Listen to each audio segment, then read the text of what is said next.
Yo, what's going on, guys? It's Houston Sports Talk back in the video day, and today the Tampa Bay Buccaneers are signing Teddy Bridgewater to the deal. The veteran is going to Tampa Bay. He's going to be potentially Baker Mayfield's backup quarterback. We'll see. I mean, he's going to have to compete with Kyle Trask. I think Kyle Trask, the last couple of years, has done a solid job as Baker's backup. It's kind of interesting, like the first year that Baker was in Tampa Bay, there was kind of a competition. There was a competition between Baker Mayfield and Kyle Trask in that locker room, and Trask didn't do too bad in that competition. It was mainly just domination by Baker Mayfield winning that job, and at times both of them struggled as well. That was actually kind of a close battle a little bit, but Baker won, and where Baker really won the job, I believe, was when he started playing well in the 2023 regular season. And Baker played so well in the 2023 regular season, there was no looking back. There was no looking back to Kyle Trask and like, oh, can this guy be a starter sometime during 2024? Like, doesn't matter how bad Baker did, which there weren't a lot of times last season Baker did bad, but if he did do bad, they weren't going to look at Kyle Trask. I think the 2023 early on, if Baker would have made some mistakes, done poorly, played bad to the point where they lose the game, they might have put Kyle Trask in the game. But I don't think that's something they really look at anymore, as Baker is their franchise quarterback, which I don't know if that was really the indication when he signed with them. But that is what this signing has turned into for them, and that is great for them. But you still want a good backup quarterback for him, and I think Kyle Trask is that for the Bucks. But why not a little bit of a backup quarterback competition? You've got veteran Teddy Bridgewater coming in. It's a shame what happened with Teddy Bridgewater. With his high school team, was coaching in high school, and they suspended him because he was helping kids out. He was getting kids Ubers and just helping kids out financially, like. That honestly, I will say that is a gift to have if you are a kid. I'm still in high school, although I'm not involved in last year of high school, but I'm not involved in sports or anything. I was early on, but not anymore.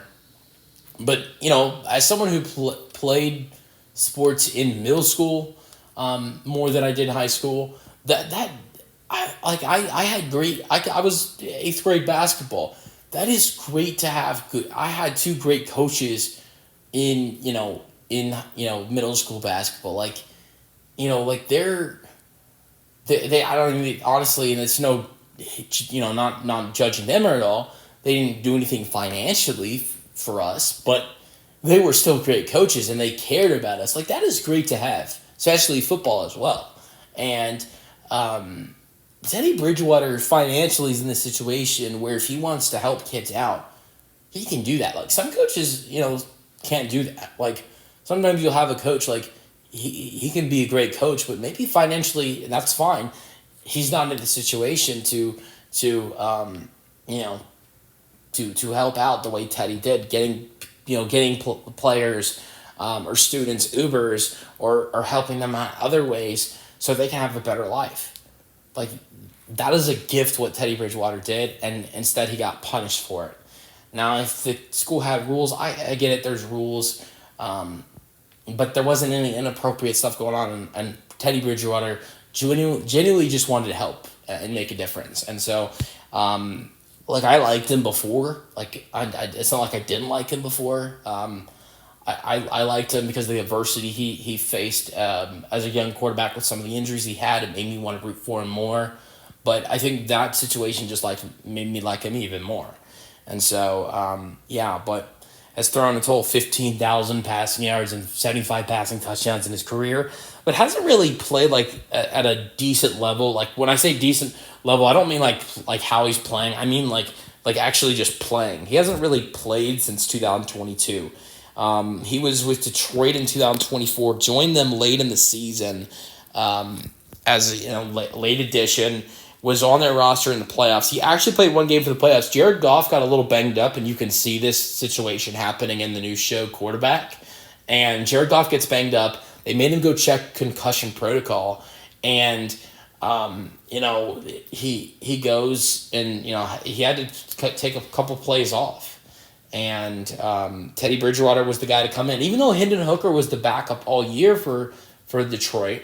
You would think he would be the guy they have come in the game in a situation where Jared Goff is in concussion protocol. But of course, they're going to go to the veteran in the playoffs, Teddy Bridgewater, and he came in. He threw a 3-yard pass. Then Jamison Williams had a 61-yard touchdown run, and the Lions scored a touchdown. He actually helped the Lions score a touchdown in that game against the Commanders in the playoffs. And so, and that was it for him. We haven't really seen him play in a game start in a game since 2022 with the Miami Dolphins. 2022 started in 2 games. The team went 0-2 in 2022 in its 2 games. He threw 49 for 79, which completion percentage 62%, throwing 683 passing yards, 4 passing touchdowns, and 4 interceptions. 2021, he was actually the starter for most of the season for Denver. 14 games and 14 starts for Denver with a 7-7 record, 285 for 426, 67 completion percentage for Bridgewater, 3,052 passing yards and 18 passing yards, 7 interceptions thrown. And he did actually run for 211 rushing yards that season as well. And I think he had a rushing touchdown or 2 that year as well. No, it doesn't look like he did. 2020, he had 15 games and 15 starts with Carolina, and 4-11, 340 for 492, 69 completion percentage, 33 passing yards, throwing 15 passing touchdowns and 11 interceptions. 2019, I think, was probably the time I think he was the most helpful in his career, I believe. Drew Brees got a little banged up in the beginning of the season for the New Orleans Saints, and Teddy Bridgewater comes in and he throws, he starts 5 games for the Saints. The team goes 5-0 in those starts. He has a 68 completion percentage, throwing 133 for 196.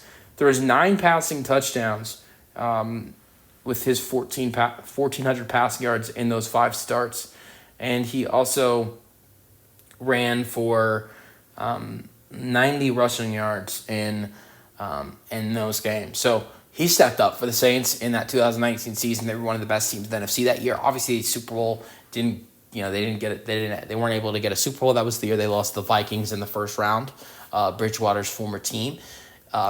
But we were able to see Bridgewater step up at a desperate time for the New Orleans Saints and able to lead them to a 5-0 record until Drew Brees returned from his injury that he suffered early that season. So, But I like the signing for the Bucs. They've got a full quarterback room. He's going to have to compete with Kyle Trask, which will be interesting to see him compete with Trask. But there's a couple other quarterbacks in this roster. You've got Michael Pratt, who backed up a little bit for Jordan Love. You've also got Connor Blazelak, who was at Bowling Green last year, had a really good at Bowling Green, signed with the Bucs as an undrafted free agent. If I had to make a prediction, the Bucs play Tennessee this weekend for their first preseason game. I would imagine Baker doesn't play that game.